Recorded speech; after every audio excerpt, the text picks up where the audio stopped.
18th, 2021. Oh, thanks, Shane. Thanks for joining us today. You did tell me to tell you when I was ready. That's on me. Thank you for joining us for the Village of East Aurora Board meeting for October 18th, 2021. We're going to start with the Pledge of Allegiance, if you'd like to join us, please. Pledge allegiance to the flag of the United States of America, and to the republic for which it stands, one nation, under God, indivisible, with liberty and justice for all. Thank you. Jessica, can I get a roll call attendance, please?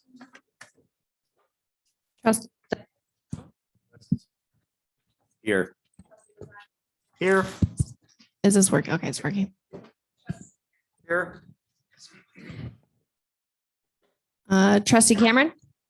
Here. Trustee Kimmelhart. Trustee Porter. Mayor Mercurio. Present. 7 present, none absent. Thank you. Can I get a motion to approve the minutes of the village board meeting for October 4th, 2021? Moved by Marcia, second. Second by Kristen. Further discussion? All those in favor? Aye. Opposed? Approved. Can I get a motion to approve the payment of abstract for 10/18/21 for vouchers number 61451 to 61521 for a total of $1,503,816.61. So moved. Moved by Paul, second by Tony. Further discussion? That was me. Oh, sorry. Moved by Paul, second by Ernie. Further discussion?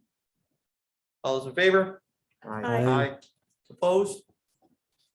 Approved. First, speakers and communications. Just a heads up, during the public hearings, you will have an opportunity to speak about the public hearing issues. So if that's what you want to talk about, you might want to save it for the public hearings themselves. If you'd like to speak about a topic, please raise your hand when called on. This is just the general first speakers and communications. There'll be a second one at the end of the meeting. If you have an issue, raise your hand, let us know, and when called up, please give your name and address to the end of the microphone for the record and tell us what your issue is. Anybody? Yes, miss. So I come up here now? Please do. Oh, yep. It isn't an issue. Karen Lee, 570 Fillmore Avenue. I was just wondering what this. The mic up. Oh, sure. You'd think I would know this, you know? Yeah. Okay. I just wondered the status of 636 East Fillmore, whether they did get their state approval for condo. That's what they were waiting for. And then if they did, then you guys were gonna move on, maybe changing zoning back. I just wondered, nothing's happening there. I haven't seen anything happen.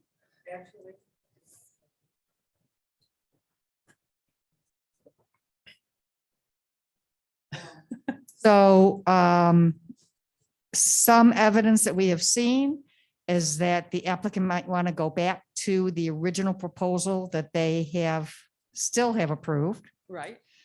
And the evidence of that is that the Blue Eyed Baker is looking to possibly move from their current location on Elm Street to that building location. That's a proposal that would be coming up in the future. Gotcha. Okay. So I have no idea if they've even sought approvals for if they're going to do the residential development. But if they're not going to do the residential development, they wouldn't bother with that, of course. Right.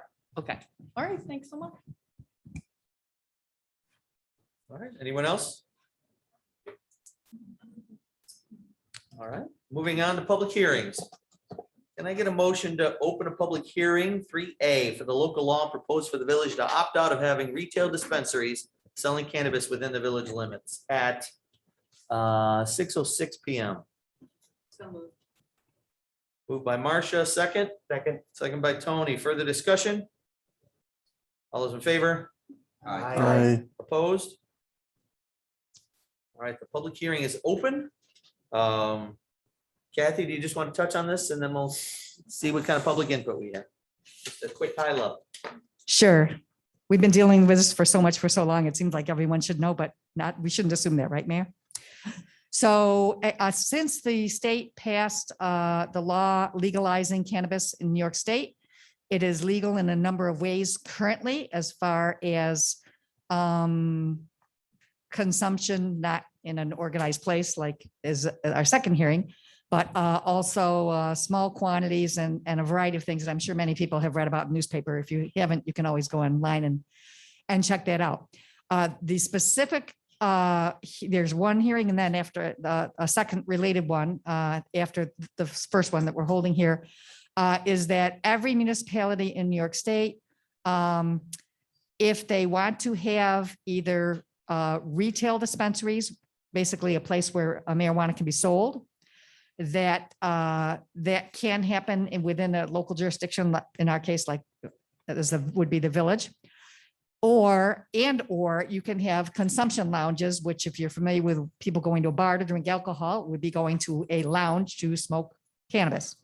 So, but the state law also, basically the way it's structured is that every municipality will have those items allowed unless before December 31st of this year, any municipality specifically opts out not to have either or both of those types of establishments within their municipal boundaries.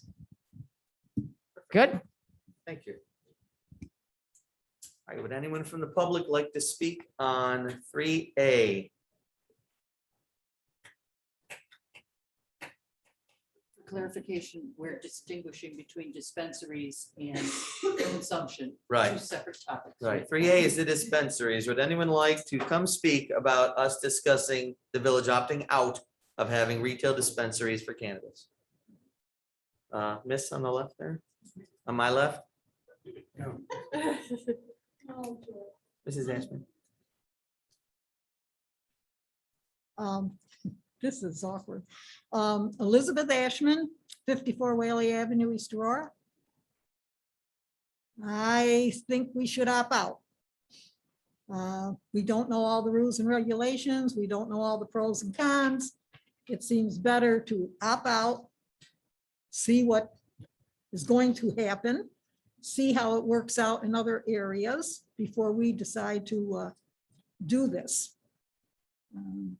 Seems to make more sense to understand everything that's going to be passed and what you're going to be stuck with. And since if you opt out, you can always get in, but if you don't opt out, you're stuck for life. So I figure opt out. Thank you. Okay.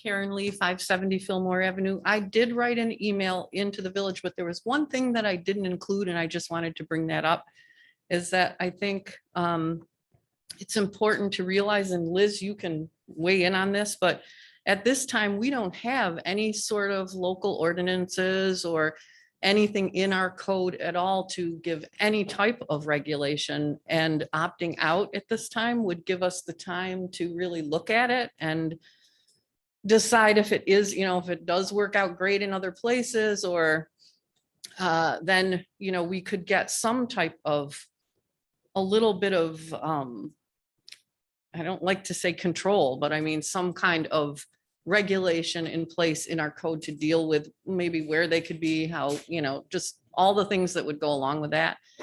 And the other thing I just wanted to say, it just seems, I don't know how you can lose by opting out at this time, and if you can opt back in.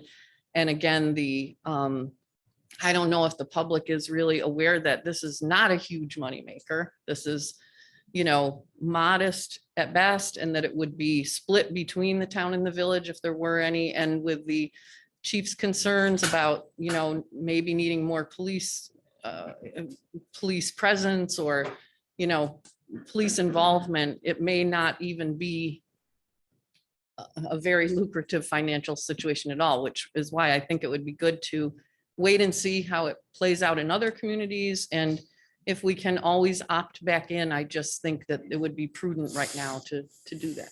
So, that's it. Thank you. Next, in the red sweater, cranberry. Hello, Hi. Catherine Vijay, 3331 North Street. As we know, the town opted out last week. This leaves the village open to collect more tax revenue on the sale of cannabis. Cannabis is here. There's no stopping that. Let's do the right thing for our community and capitalize on this tax revenue. Our police force is going to have to deal with cannabis regardless if we opt out or not. But if we allow dispensaries, we know we'll get a percentage of that revenue that we can use to support them. Please do not opt out on a business that will be able to sell legal product in our village. Thank you. Next, sir, in the tie, in the vest.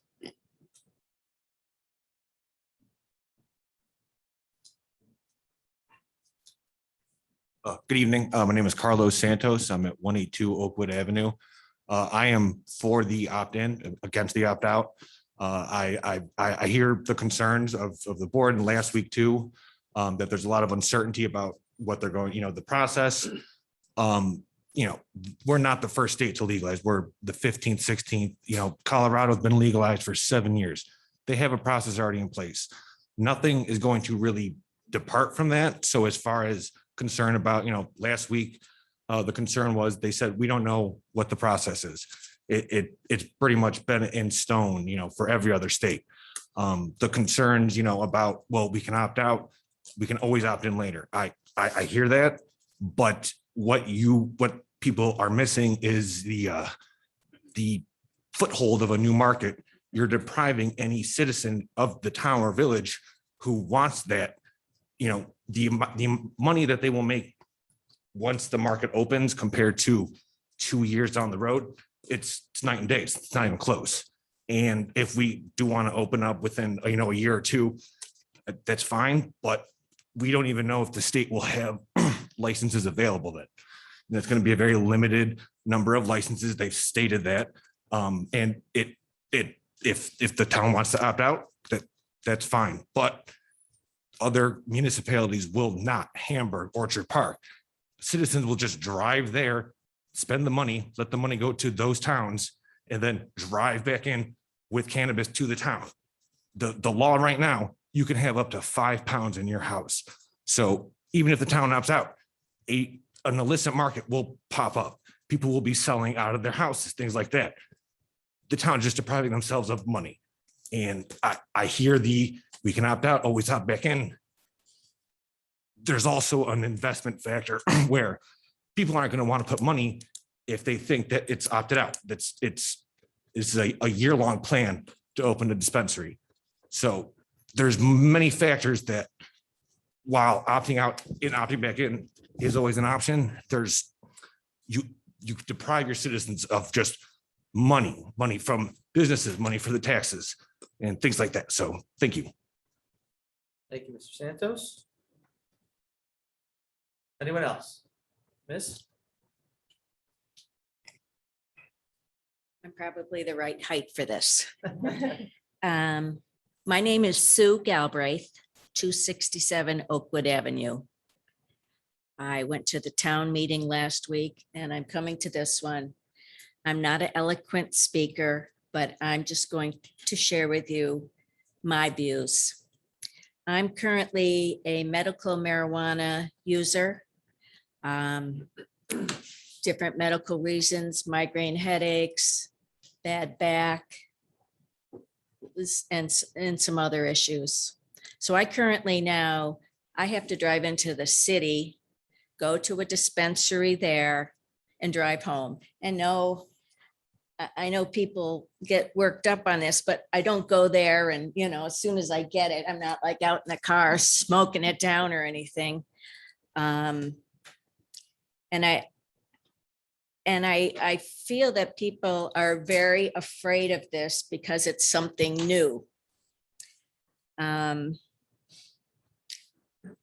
I am a person who likes to travel, and I've been to some of the other states, most recently to Maine.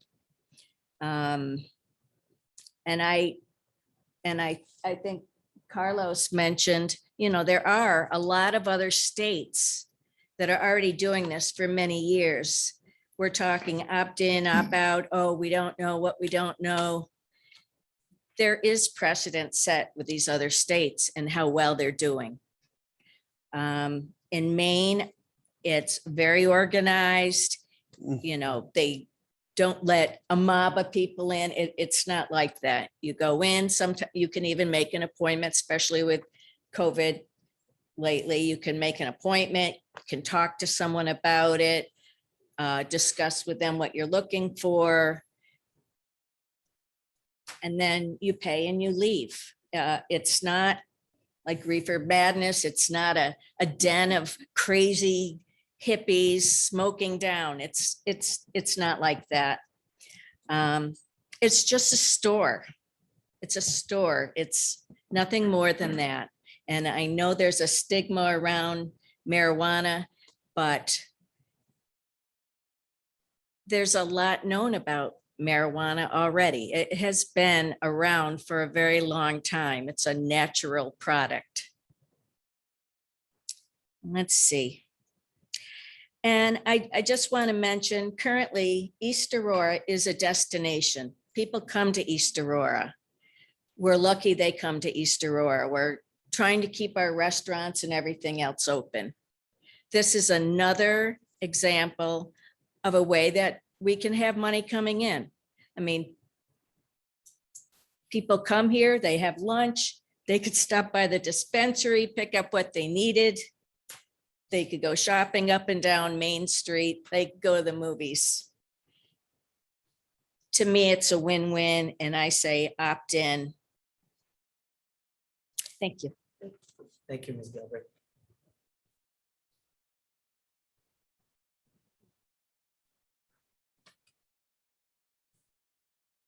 Good evening. Dave Simeon, 121 King Street. So I'm not here to advocate for the consumption of cannabis. I think that it's a legal choice anyone can make. But, I would just simply want to say that we shouldn't be putting anyone's moral standings in the way of developing commerce and increasing tax revenue. We pay a good amount of taxes to live in this beautiful little village. And I think it would be, I don't want to say irresponsible to turn down a revenue stream, but I think it's something that is going to be inevitable. And we should try and get in on that and do everything we can to keep the tax burden off of our citizens. Thanks. Thank you, Mr. Simeon. Next. Handsome. Thank you. Bo Gavin, 117 Pine Street. I'm aware that there's a limited amount of licenses available, and I'd hate to see us lose out on that. Opt in later and lose out on the revenue is awful. I've been a cannabis user for 50 years. I was a horrible stutterer. I'm about to now, but I feel comfortable around some friends here. But I found it to be very, very beneficial for myself. And I would think that as a group, we should consider everyone's medical needs as well as the financial needs that I think it would bring. I think that 3% is what the village would coop if the town opted out. I think that's a number that we shouldn't just out of fear opt out of. I don't think that's a good idea. I think we should opt in. Thank you, Mr. Gavin. Next. Anybody else? All right. Let's see, can I get a motion to close the public hearing at 6:20 PM? So moved. By Steve. Second by, who's that? Marcia, thank you.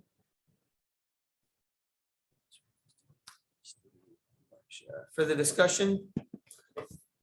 Yeah, so Okay, go ahead.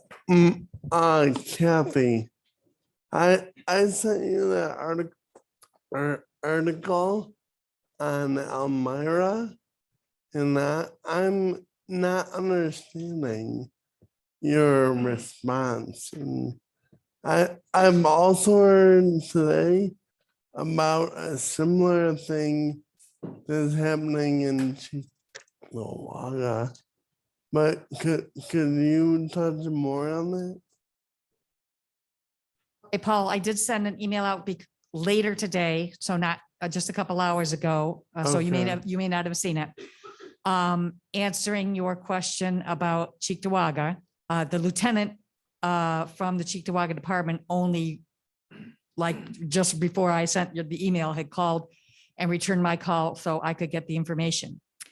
The Cheektowaga lieutenant said that he has heard of other areas of the state where some current vendors of whatever products, could be any product, are selling products and then saying that they are giving away with products gifts of marijuana.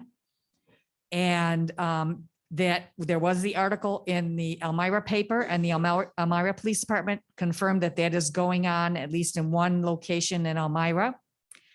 The Cheektowaga lieutenant said he had no information whatsoever that that was going on currently in Cheektowaga. And his opinion was that if it were to go on or be going on, that they would investigate it, and that lieutenant that I spoke with said he considers that illegal, not that it is legal and not that it is a loophole. And I also spoke with the NICOM attorney, Wade, who of course we pay to belong to the New York Conference of Mayors that advises us on many, many things. And they have a number of attorneys, and the one lead attorney who has investigated and formed opinions on a lot having to do with the new state law having to do with cannabis, said that he was also aware of the Elmira situation. And while Elmira he said he thought that the Elmira Police Department should go back and take another look at it and talk with the district attorney in the area, because the NICOM's opinion, Wade Beltramo is the gentleman's name. He said that is absolutely illegal as far as he is concerned. So he also agreed, the lieutenant in the Cheektowaga Department also agreed that gimmick, for lack of a better term, I guess, of selling something, because you can't, it's not legal to sell it essentially anywhere right Yeah. now, but there is something in the law about gifting it. So that is But- what that one retailer thought he was getting around the law. But there are schools of thought that that's not really getting around the law, and really what is being done in those cases is really illegal. At least two professionals had that opinion that I spoke with. But it is happening in Elmira right now. One person who has some retail business in Elmira, I believe, is engaging in that activity at this time. Mhm. All right, so why don't we finish our vote? Can I get I got the motion. Can I get a vote? All those in favor of closing the public hearing for 3A at 6:20? Aye. Opposed? All right, public hearing is closed. Now we can bring it back to the board and continue our discussion. The public hearing is officially closed. Related to Paul's comments, I had seen some articles talking about Seneca Nation opening similar kind of stores on tribal reservations. So apparently it's happening in other places in New York State. Similarly, some other states like New Jersey and Virginia are looking to explicitly pass a law to ban that kind of sales. But it's definitely one of those controversial kinds of issues. It's not going to disappear, but it's something that probably needs to be addressed at a state level rather than at a local level. Yeah.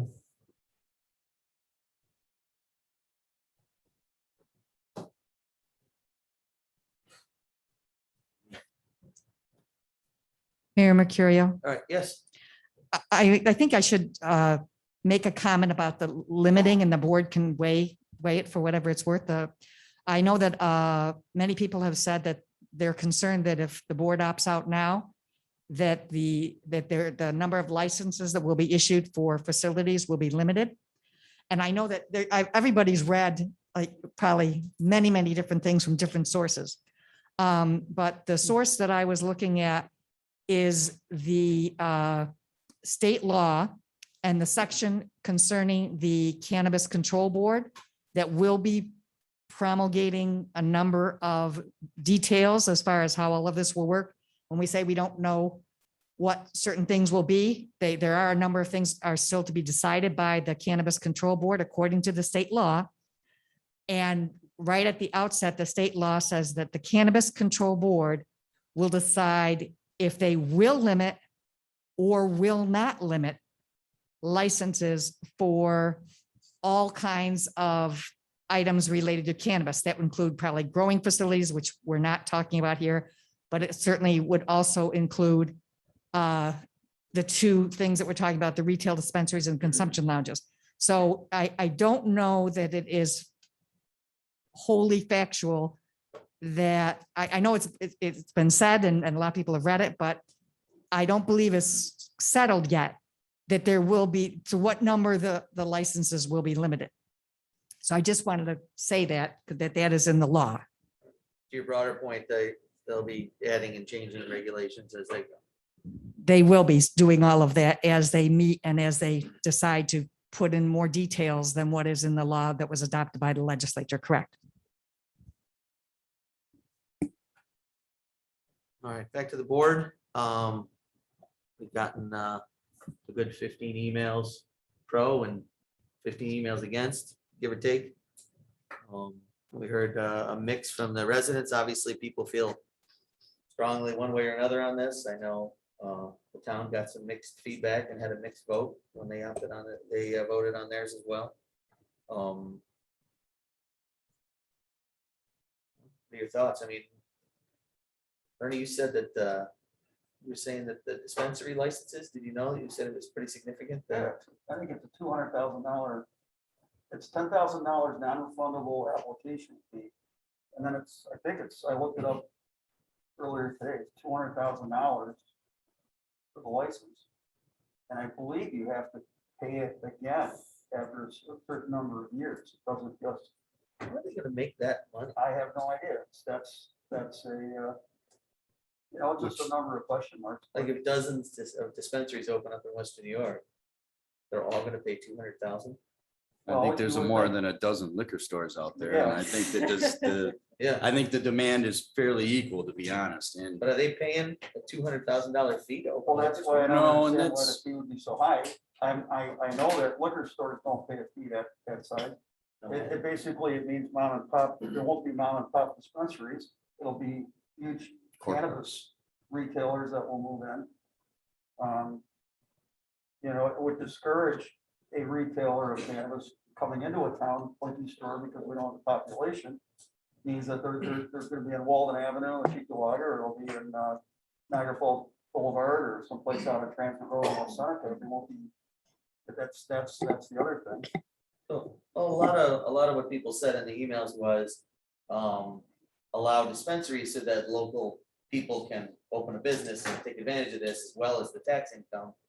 But I guess it sounds like your deductions are saying if a place opens because of that fee, it's gonna be a huge national place, and they're probably not even gonna open here because we're a smaller market. I don't necessarily Yeah. agree with that. Yeah. I think that it's very likely we could have a group of 5 people. We've got multiple people that are the owners of 42 North, for example, when they first opened, a bunch of people came together. So it's not to say we couldn't necessarily have an opportunity for local entrepreneurs. I don't know about big national dispensary businesses. I don't know if that's. yeah, I've never heard of I've a never heard of national that, but- conglomerate that takes care of this sort of thing, but it's a big investment. Yeah. With that said, a big investment, whether it's a group of locals or a larger corporation, that type of investment, they're not gonna make and open a shoddy place. They're not gonna, and some of the arguments are, it's not gonna look like the vape store that some young guy opened up and threw $300 worth of product in a glass case. I've been to these in Denver and in California. It's highly regulated. They regulate what the product is. They regulate how many people come in at a time. It's a clean, neat environment. It's friendly. I was surprised in how the lack of stigma attached to it with that. And overall, I mean, the experience when I went in was positive. And as far as drawing the wrong kind of element, I don't know, look at the folks that are talking here and I don't see any axe murderers or people you may not want to hang out with. Although I don't know what everybody does on their off time, but I don't believe it's gonna draw an unsavory element, especially if you're thinking people are coming in to disrupt because of that. With so many things coming from, say, from Buffalo to East Aurora, how many dispensaries will there be? There's a few places to stop before you get here, if you're coming from outside the area. My personal feeling is it's gonna be a more positive thing than negative as far as attracting people. I think it'll attract commerce. And who knows, maybe they'll go to the dispensary before they go to the restaurant and they'll enhance their order. But so that's my general take on it. So we're gonna have 6 or 7 more food trucks then. More food trucks. And macaroni and cheese trucks never gonna leave the village. Right. What kind of size footprint are the shops that you saw? They're usually I'm thousands. saying a thousand, $1,000 square foot. I mean, I've seen them very, very small, literally a window, like a takeout window type of thing. $200,000 fee for that. Well, no, That's this was Colorado, some little mountain town, one little thing, the guy peeks out his window and goes, we're not letting people in because of COVID, but what do you want? You know, and so, and then I've been in where it's very more of a sterile. They have little plexiglass boxes with a little bud of marijuana in there, and they explain the description, what it does, what type it is, what it'll make you feel. What if you have this type of ailment, it's good for this and da. So it's more of an educational thing than just psst, here's some stuff. You know, it's very professionally done from what I've seen. And so as far as Ms. Galbraith, who said she drives into Buffalo for a medical dispensary, there isn't one open out here. Why? And not that I'm aware. Are all these dispensaries gonna be also providing medical grade marijuana as well, or Yes. won't it matter I don't think anymore because that's- it'll just be legal? It's all Right, right. it's all medical graded, the dispensary. And to Ernie's point, figure your population, like anything, you know, we don't have a target because we're not populated, so, or we probably don't want one either, regardless. The more population, the more stores I'm sure you'll find. The industry literature talks a little bit about the fact that kind of an average size dispensary runs between 1,500 square feet and roughly 6,000 square feet. So it's, you know, it's not going to turn into a Tops or a CJ Maxx, but it should help potentially fit into some of the existing storefronts that we've got outside of the geographic restrictions from the state about being too close to a school or a church. Again, there's 128 pages of log that already exist. We're not starting from a blank piece of paper. So with the GIS map, thank you for putting that together, Jessica. That's 200 feet from any church, 500 feet from any school.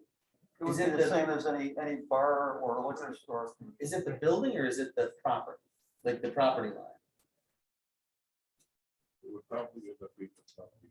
Property line.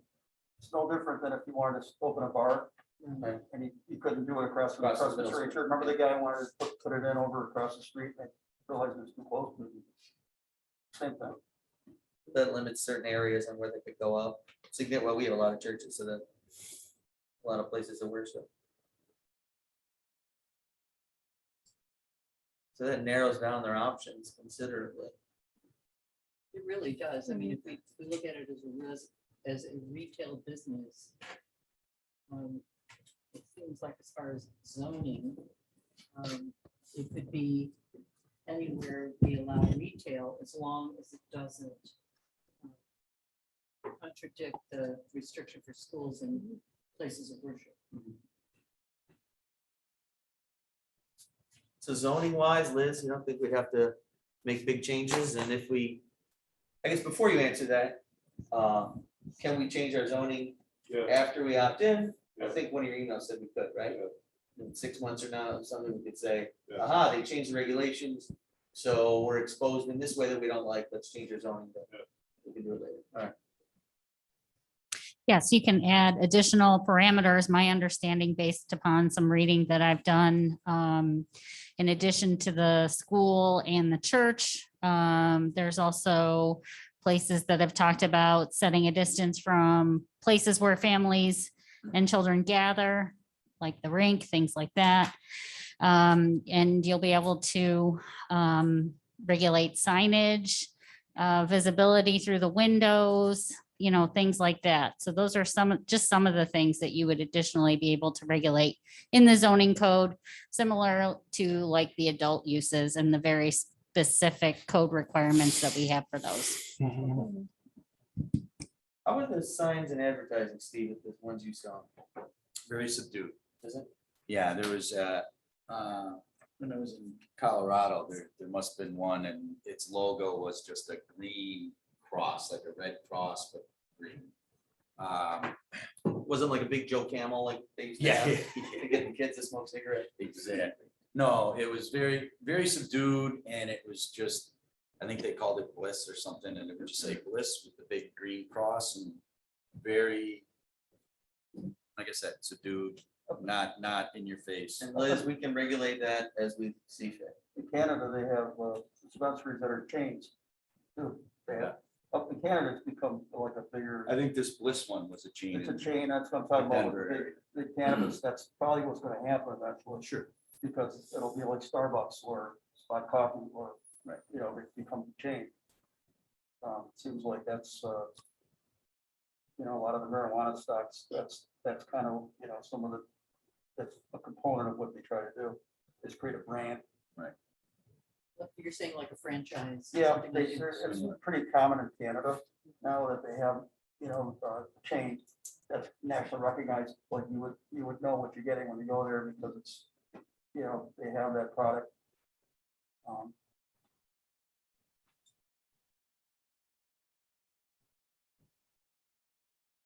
I would think that would tie back into some of the discussion about the fact that the state liquor authority is going to be modeling all this off of their existing regulations. And New York State has some of the best regulations in terms of managing alcohol for any of the states. So you've got a nice template there to work off of. Granted, again, some of it's going to be fine-tuned by the new state board that's just been formed. But we also have the opportunity, if we wanted to say, okay, we need to, you know, keep it away from, again, Boys and Girls Club or something like that. You can't opt in and then completely ban everywhere. You've got to have reasonable regulations if you're going to opt in and say, we want it to be in certain places. And here's the goal on where we think they should be placed. Like adult Exactly. entertainment venues or other. I mean, we're talking about an adult market. You know, this is for adults. It's like a liquor store is a place where adults go to purchase alcohol. You know, this is, I believe in allowing adults to make their own choices and decisions as to how they want to conduct their lives. For whatever reason, people don't have to use it. I believe in business, being able, you know, someone being able to open a business and make a living and people be able to get jobs. And I think this is something that's, you know, been a part of life in Europe. You know, when I was in Holland, you know, it was there. It was common. It was not a problem. It can be a problem for some people, just like alcohol can be a problem for some people. You know, you can choose to be someone who drinks in excess all the time, and then it's a health issue. It's a, you know, social issue. You get, you know, you cause problems for society. The same thing goes for marijuana. You know, you can't just simply sit around all day smoking dope and, you know, be productive. There's people who take it to the extreme, no matter what, whether it's alcohol, whether it's marijuana. I don't think it's an evil product. It's an herb. You know, it's been around for a long time. I think this brings it out of the shadows and perhaps even makes it a safer product for some people to use, rather than purchasing something from someone off the street that they don't know what is in it. And if it's good, you know, if it's a safe item, So. You don't hear about people getting high and robbing a liquor store. You know, that's, Well, I think alcohol there's, definitely has bigger downsides to it. there's that stigma that exists, which I don't think it's fair for the product.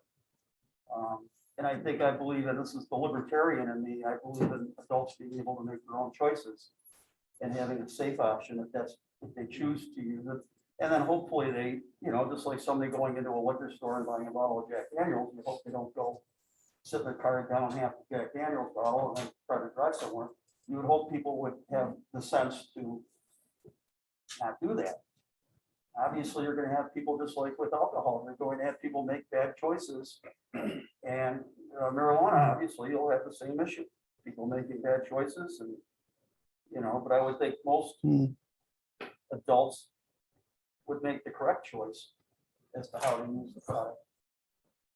I'm most concerned about the regulation and the safety. So as you were saying about, first of all, what is the quantity of THC in a product? It's not getting something off the black market, which we don't know. There have been a lot of things in the paper lately about marijuana being laced with fentanyl. So if it's bought through a legal dispensary, highly regulated by a control board, at least people know what they're getting. And you can be sure that it's adequately packaged and labeled and it's got the license for it. So to me, I think it's much, much safer this way. And if we don't encourage or at least send the message that we're a community that's open to an entrepreneur wanting to open a business that's legal, we're going to miss out. And it's only going to drive people from East Aurora elsewhere to get their product, which means they may be driving further or driving further high. I'd rather have somebody walk somewhere in the village to get it. So I guess it's pretty obvious. I do not think we should opt out. I think it's an opportunity. And who knows, we can say we're a village that is allowing this, but somebody, maybe nobody will decide to open a business here. It's just like any other retail business. We don't know who wants to open what store and what storefront. So they may or may not come. And the thing that I'm thinking about is a big problem we all talk about all the time is all of the storefronts, especially in Gray Street, that are empty. And so we're gonna be telling other businesses that could come in here, oh no, you can't open on Gray Street because we don't want you. And again, you've got good regulations in the current zoning on things like signs. You're not starting from scratch. A lot of the retail zoning would apply to a new store. To some extent, this reminds me a little bit of some of the hoopla that came up a while ago when New York City was banning super large sugary drinks. Like you have to allow people the opportunity to make their own decisions. And if they want to buy a 72-ounce Big Gulp, well, that's up to them, Charging more for health insurance. Absolutely. As far as, children getting their hands on the stuff, no different than, mom and dad have a liquor cabinet, right? It's up to the parents to make sure it's secure. If you don't want your kids getting into it, lock it. Right? I mean, it's no different than that. So if you're concerned about children getting their hands, it's the adult's responsibility to make sure that it's out of reach, out of the way, where kids can't access it. So it's one of the most highly regulated businesses around. All eyes are going to be on it. I really don't see any problem with it. I see this as an opportunity. I think in 10 years, 15 years, 20 years, we'll be looking back at this day and we'll say, what was all the fuss about? You know, why were we making such a big deal about this? It's really not what we thought it would be. I mean, it's, you know, it's going to come with problems, just like alcohol, you know, there's problems. Nothing's perfect. It just, you know, I think it's just time. It's time, you know, it's been done in other states successfully. That's my take on it. Maybe time to start the second public hearing. Anybody else want to talk around the first one? We done with that? All right, can I get a motion to open the second public hearing, 3B at 6:47? So moved. Moved by Steve, second. Second by Kristen. Yep. Further discussion? All those in favor? Aye. Opposed? Approved. The public hearing for local law proposed for the village to opt out of having consumption sites for cannabis within the village limits is open. Would anyone from the public like to speak on this as a additional comment? All right, everything's been said.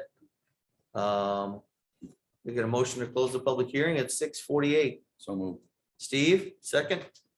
Second. Second by Tony. Further discussion? All those in favor?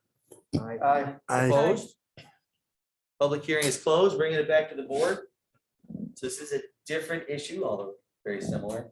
I guess personally, I have less concern with the dispensaries, especially as Steve kind of described them, versus the consumption sites themselves.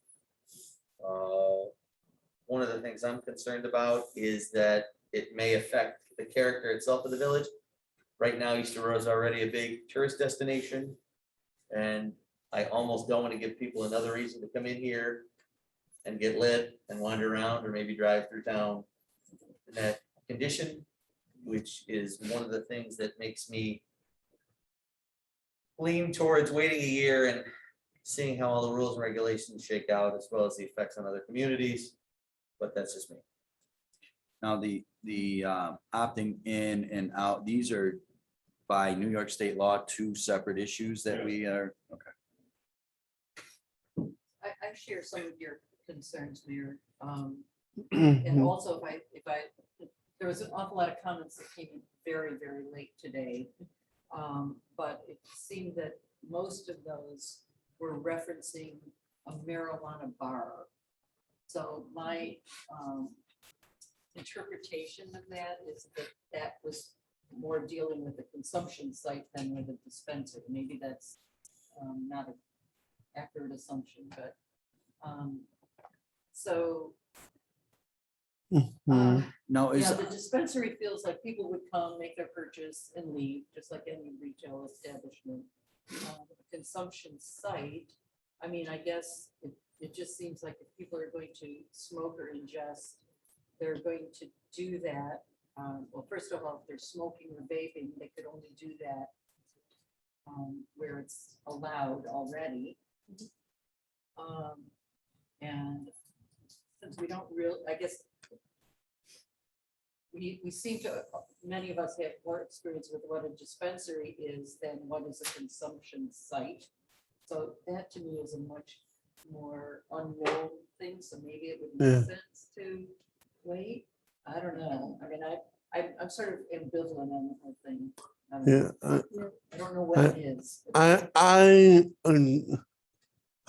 am on your page. I feel like I'm not really sure what a consumption site entails. And that's something I would be more inclined to support opting out of that than the dispensary. Like would they get a liquor license and yeah, do they sell it? Yeah, Is that considered a place you'd also sell it. sell? I don't know, or maybe Yeah. order off the menu. That's what I'm wondering. Yeah, is I don't know. that what that is, Liz? Okay. All right. I'm sorry, Liz, what? She feels that you can purchase I it think on you can site. purchase it there and then consume it on site based upon what I've read. Like a menu. Okay. Can they have like patios, like bars and be outside smoking? I think you may be able to regulate that similar to other bars, but we really don't know at this time. So I guess with the dispensary, I'm less concerned because it seems more like, just like you said, Marcia, just a regular transaction. People go in, they buy it, they leave. I'm sure there'll be a small percentage of people who go in and buy it, drive behind fiddlers, smoke it and go into 42 North. But I think that'll be a small, hopefully a small percentage. And I think our police will be ready to enforce that. Not just there, but wherever it happens, Shane. But I think, yeah, like I'm picturing like hookah bars. You know, those hookah bars where they go in and they smoke when those funky. So that would require a special use permit too, right? Just like. Right, so we any can vet that. restaurant You or- you could put that provision in place for that use and then set the parameters for it. If we're able to do that based upon the regulations that come out from the state and you're allowed to put those restrictions on, then that would be a way to do it, similar to bars and restaurants where there's a higher intensity of use and potential impact on neighborhoods. That would be one way to help regulate that particular use. So you're saying we don't know yet if we're even gonna be able to do it? that way? It could be that it could be that the state says something, you can't regulate this, or you can't regulate them outside consuming it, So maybe. but we opting don't know. In on dispensaries and waiting a year on the consumption sites is something we should be considering. I guess that's why they're two separate things. Well, there is, again, in the state law, some description about public consumption inside, indoor spaces. So you do have some models that say you're not allowed to do it in, daycare centers, group homes for children, public institutions for children, zoos, bingo facilities. That's part of the existing law. But to some extent, you could also think of it as people who want to open a place to smoke Cuban cigars, right? Right. We haven't heard of anybody wanting to do that lately, but I know, 20 years ago it was a big deal, right? Well, there is one in Orchard Park. Yeah. Cigars. But they don't get people high either. I'm just saying, you're gonna have people, okay, people come into East Aurora to go to the store and buy it and go back to Alma and consume it. Fine, we make, 3% and everything's ducky. You get people coming in to get high, and then they're in East Aurora high, and they're either here high or they're trying to leave town high, And you've got the same problem you've got That's with less a desirable. bar. You gotta have either a designated driver or Uber or a taxi or something. And Hopefully, and to it's get you harder back to safe. tell. Well, yeah, that's right. That's the bigger problem, right? There's no test that can tell you like your blood alcohol content. Right? You can stay at a bar and sober up long enough that by the time you drive home, you're in the clear and everything's fine. There's no way to do that with marijuana. That's Shane, when not- you're that's pulling not them a thing. over, there's training on how to identify how red their eyes are, how many nacho Dorito chips are in their lap or crumbs. It's There's drug recognition experts that are trained, but that's almost a month of training that you have to send an officer to. That's either down in Florida or out in Oklahoma or all over the place. It's quite detailed and expensive, and not everybody passes that training.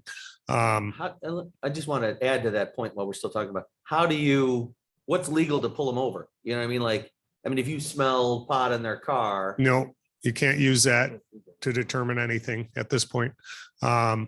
You can only pull them over for vehicle and traffic infractions, and the same thing we can pull anybody over for now. And there is no Elka sensor for marijuana. So, the testing and determining impairment with marijuana is much different than with alcohol.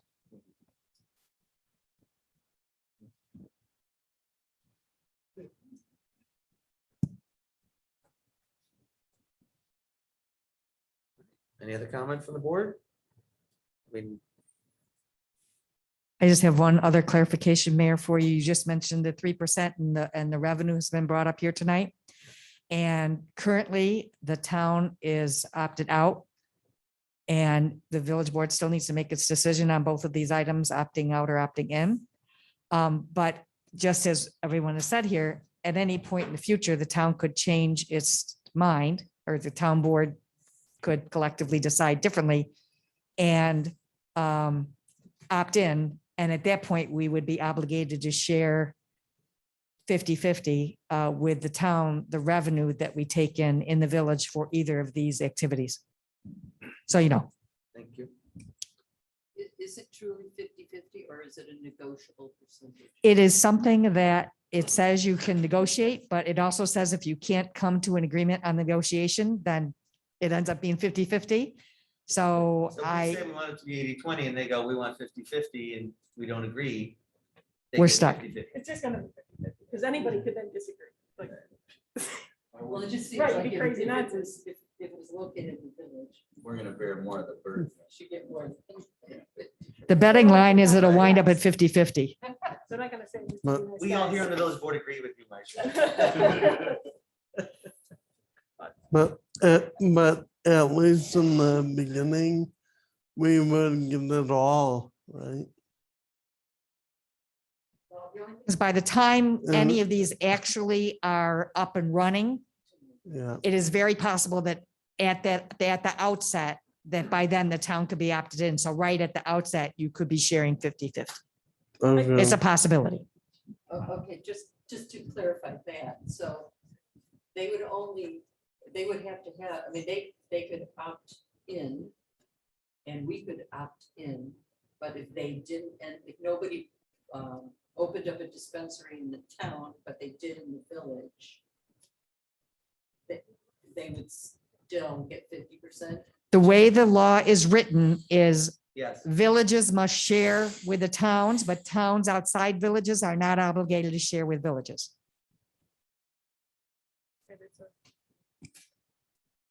Mm. All the more reason we need tax revenue.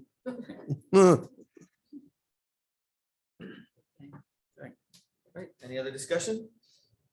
Moving on to official considerations. 4A, does anyone want to make a motion for a neg deck under seeker as an unlisted action for the local law to opt out of having retail dispensaries selling cannabis within the village limits? So move. By Steve, second. Second by Marcia. Further discussion?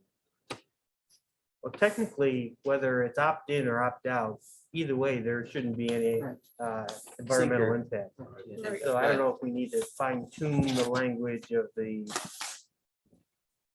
declaration here, but it shouldn't matter either way. You don't need to fine tune the language of the resolution. Steve and I actually had a conversation about this earlier today, and I talked with NICOM. Because you would be taking an action to opt out that is subject to seeker, you don't need to take any action in order to be opted in the way the state law is structured. So that is not subject to seeker, and the state legislature is also exempt from seeker. Right, and approving the neg deck under seeker doesn't mean that we have to opt out. We can just, it's just kind of the sword. Yeah. Right. Formality, so. All right, so all those in favor? Aye. Opposed? 4A is approved. 4B, can I get a motion to make a neg deck, approve a neg deck under seeker for an unlisted action for local law to opt out of having consumption sites for cannabis within the village limits? So move. Moved by Second. Ernie, second. All right. Second, Steve. Further discussion? All those in favor? Aye. Opposed? 4B is approved. Yeah, local laws. 4C, can I get a motion to approve the local law for the village to opt out of having retail dispensaries selling cannabis within the village limits? So moved. Moved by Marcia, second. Do we need a second to be able to vote?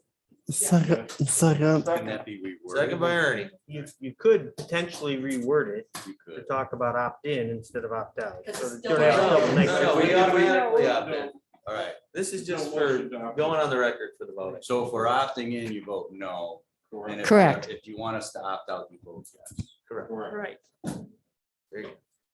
All right, roll call vote. Paul, I want to opt in. So what would that vote? That's a nay. That would be no.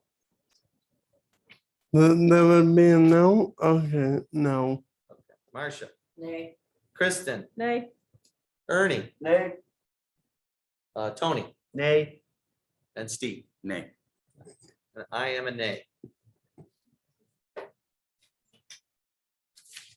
So 4C fails and we are opted in for dispensaries.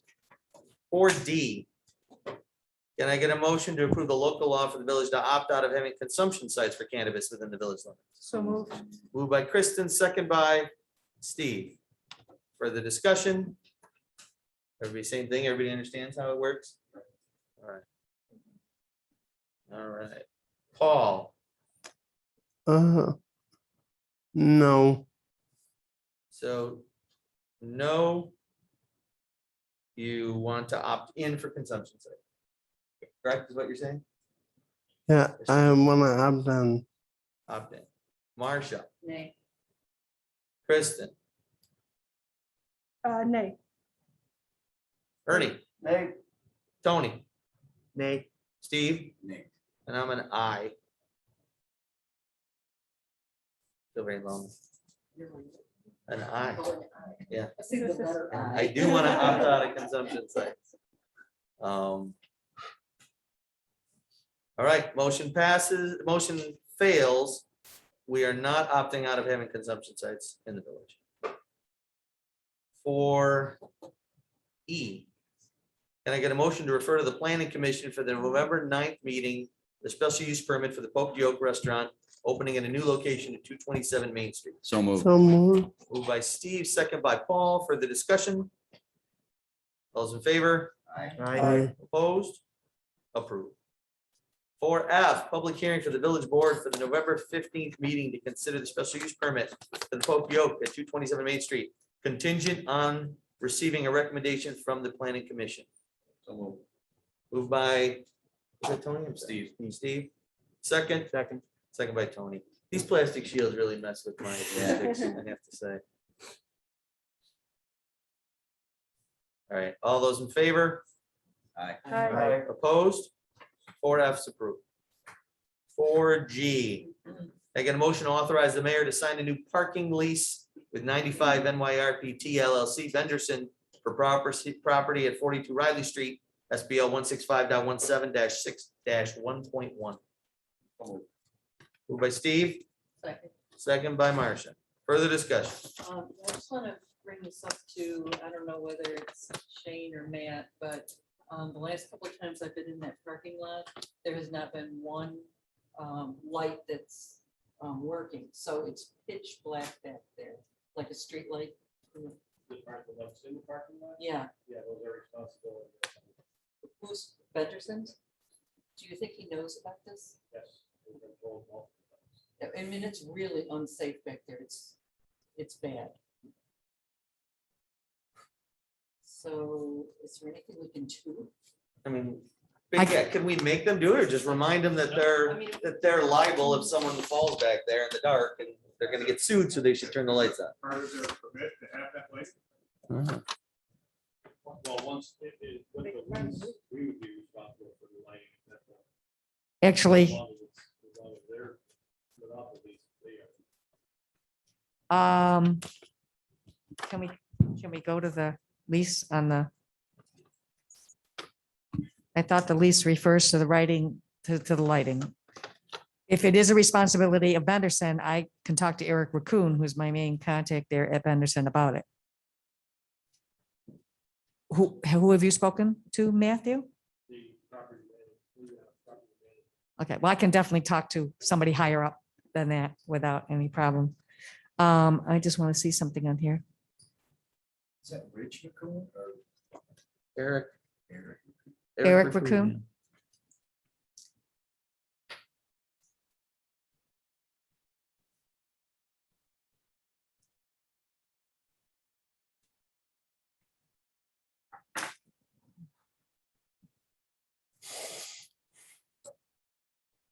Okay, here we are. And it just seems like this is an opportune time to bring it up since we're gonna be. engaging these.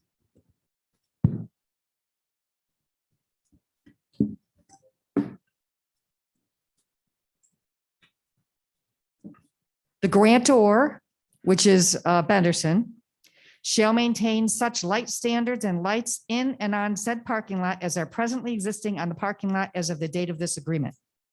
So it does, this is what I thought it said, and I'm confirming it. It is responsibility of the landlord, the owner of the lot, and I will point that out to Mr. Raccoon and say, and let him know that it came up at the meeting tonight and that he needs to get some maintenance done on those lights in that parking lot. I'm sure his new tenant, Ace Hardware, will want that too. Yeah.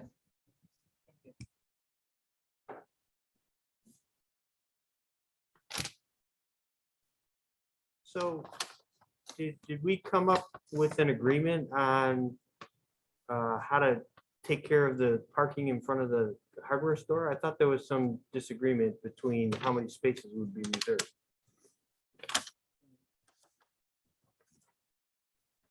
It is in the agreement that they have a number of spaces reserved for their tenant while the tenant's operating hours are going on. What Mr. Raccoon has said is that if it comes to the fact that that's not really, at least the spirit of that isn't being followed, then they may erect signs that are similar to what they have actually where the Irishman is and that plaza there that they own in Rite Aid. That parking in so many spaces and that they would have to designate them is only for the patrons of the Benderson retail shops during their business hours. Outside of the business hours of the tenants, parking is available, all of those spaces for everyone. And there are a number of spaces that are also available that would not be reserved even during the business hours. And what I wrote to you in a message, I said, as a practical matter, the number of spaces that they are reserving, I do not foresee that they will ever have that many patrons in that retail establishment. So I do not foresee this for the foreseeable future to be any kind of an issue for the village and for Benderson. Okay.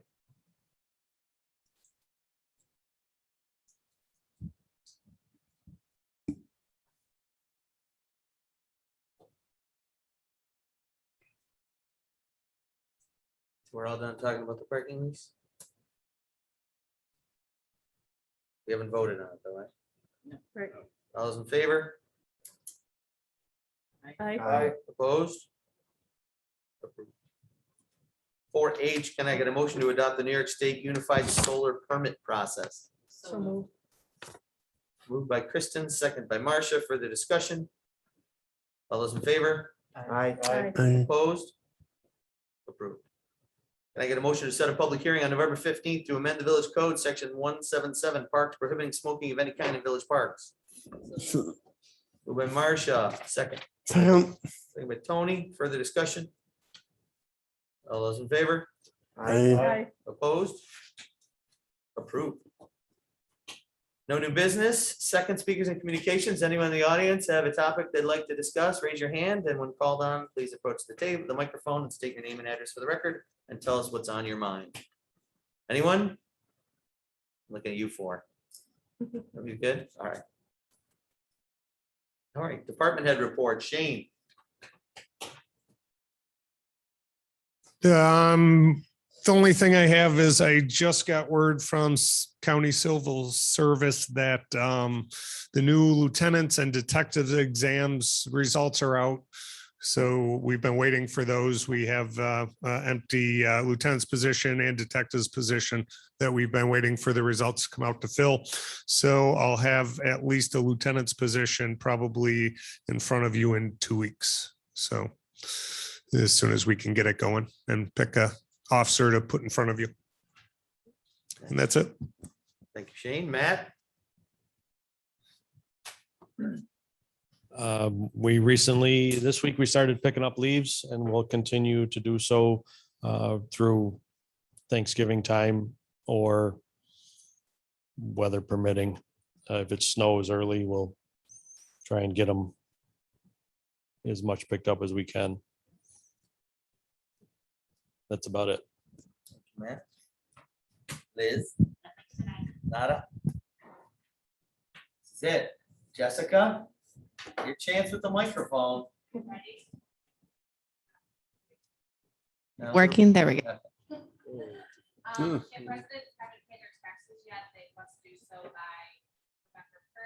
Otherwise, they will be re-levied. That's it.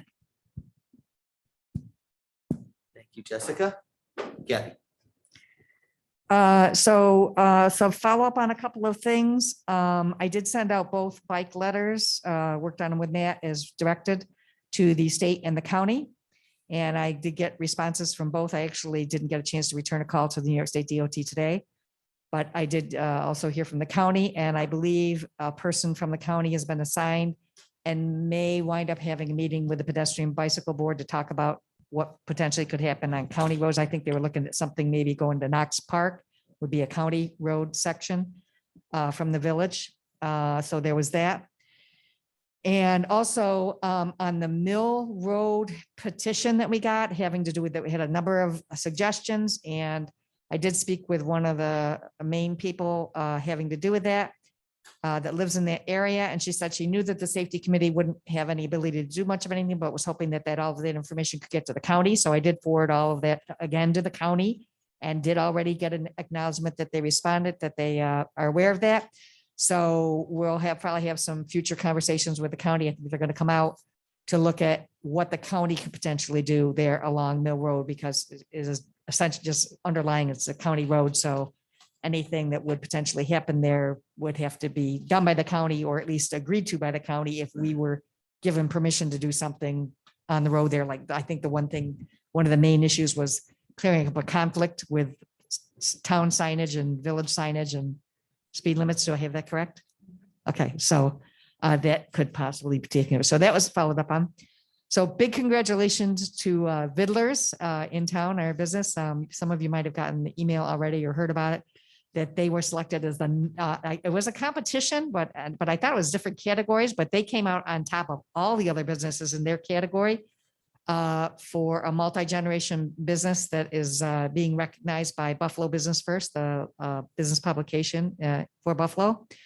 So they definitely got top honors there. So congratulations to them. I know I put in on behalf of the village a nomination. I know Gary Grote wrote one, and I think a number of other people may have also put in nominations for Vidlers. So I'll definitely wanted to support them and feel they're very deserving of receiving that award. And I believe there's going to be some kind of a ceremony or something, I'm not sure what, that usually the publication will put together. And then there'll also be, they'll put out a special supplement to their own publication featuring also the winners, and will certainly feature Vidlers very prominently because they were number one in that competition.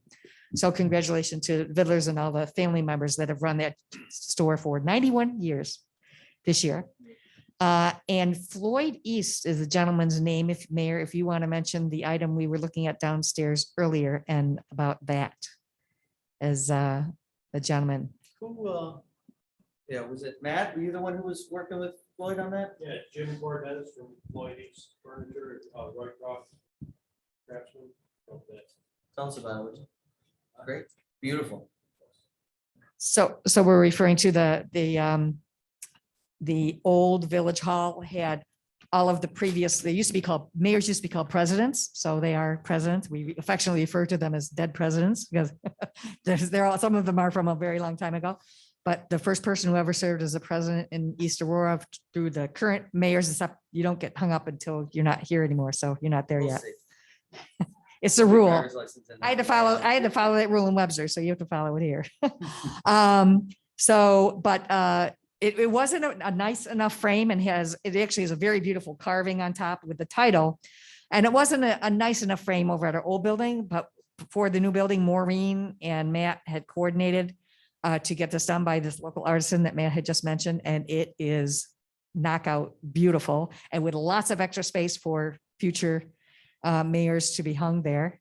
So if anybody wants to stop by our building, hanging the mayors, and see that very, very beautiful display. It's right as you walk in, you can't miss it.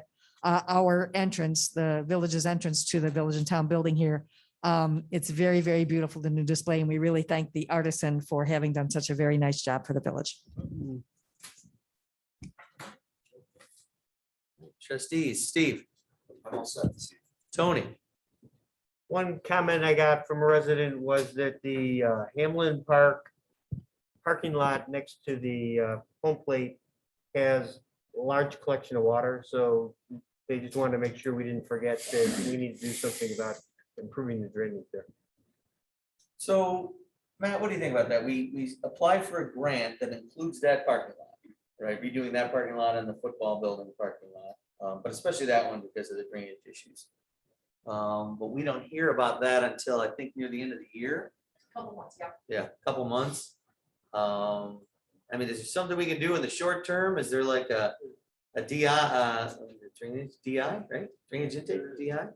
There's no DI there to clean out. There's nothing, just sits. It needs to be redone, and that's what we're waiting on.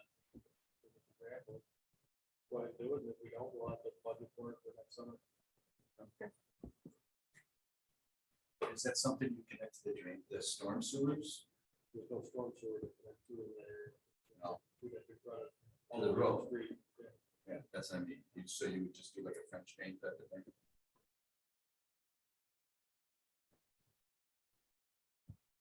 I'm done. Tony's done. Ernie, Nothing.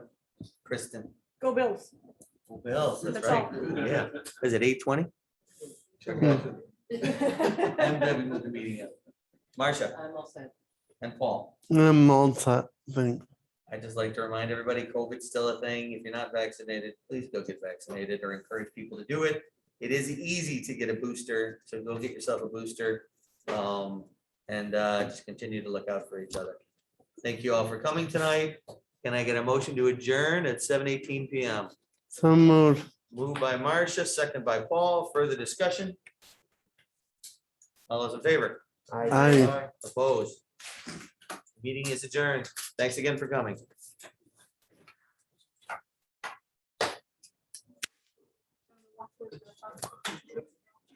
Hey, Pete, Pete. Yeah, I think that was a mistake. Yeah. For the consumption places. Yes. I heard them do it, but it sounded like everybody had very big concerns beforehand.